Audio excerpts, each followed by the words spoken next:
এটাই হলো দেবী গঙ্গা নদী। আর এই জল কিন্তু প্রচুর ঠান্ডা, প্রচুর ঠান্ডা।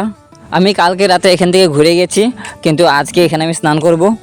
নদীতে কিন্তু অনেক স্রোত আছে আর প্রচুর ঠান্ডা, আর ওই সীমানার বাড়িতে যাওয়া যাবে না। তো এখানের মধ্যে যেটুকু পারা যায়, যেভাবে পারা যায় স্নানটা শেষ করতে হবে। এই গঙ্গা নদীতে দেশ বিদেশ থেকে প্রচুর ভক্তরা আসে শুধু স্নান করার জন্য। ওই পারে দেখতে পাচ্ছ অনেক ভক্তরা আছে যারা স্নান করছে বা স্নান শেষ। যাই হোক, মা গঙ্গার আশীর্বাদে আমার স্নান হয়ে গেছে। আমি একটা বস্তু এখানে লক্ষ্য করলাম যে এখানে কেউ শ্রাদ্ধ করছে, আবার পিণ্ডদানও করছে। রাতের বেলা গঙ্গা জল শান্ত থাকে, আর দিনের বেলা দেখতে পাচ্ছ কত স্রোত। মা গঙ্গার প্রসাদ আমি কালকে নিয়ে নিয়েছি, আজকে শুধু একটু জল নেব আর এখান থেকে একটু ঘোরাঘুরি করে খাওয়া দাওয়া করে বেরিয়ে পড়বো। রাজা ভগীরথের তপস্যায় সন্তুষ্ট হয়ে ব্রহ্মদেব দেবী গঙ্গাকে পৃথিবীতে আসার অনুমতি দেন। তারপর মহাদেব তার জটা থেকে দেবী গঙ্গাকে মুক্ত করে দেন, আর মুক্ত করার সাথে সাথে দেবী গঙ্গা এই হরিদ্বারে প্রভাবিত হয়েছিল।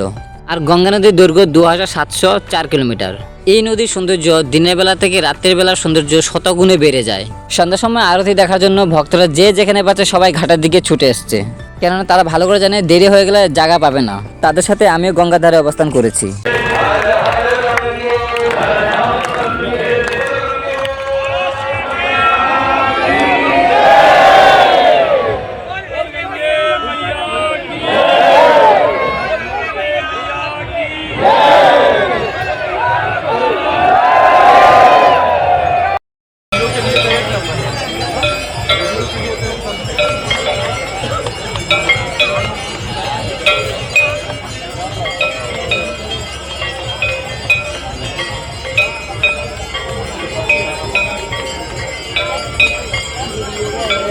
সত্যি যাদের ভাগ্যে আছে মা গঙ্গার আরতি দর্শন করা, শুধু তারাই আরতি দর্শন করতে পারবে।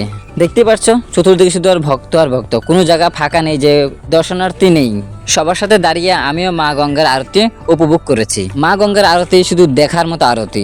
তাহলে ভিডিওটা এখানে শেষ করলাম। ভিডিওটা কেমন হচ্ছে কমেন্টে নিশ্চয়ই বলবেন। ভালো লাগলে একটা লাইক করে দেবেন। সবাই সুস্থ থাকবেন, ভালো থাকবেন।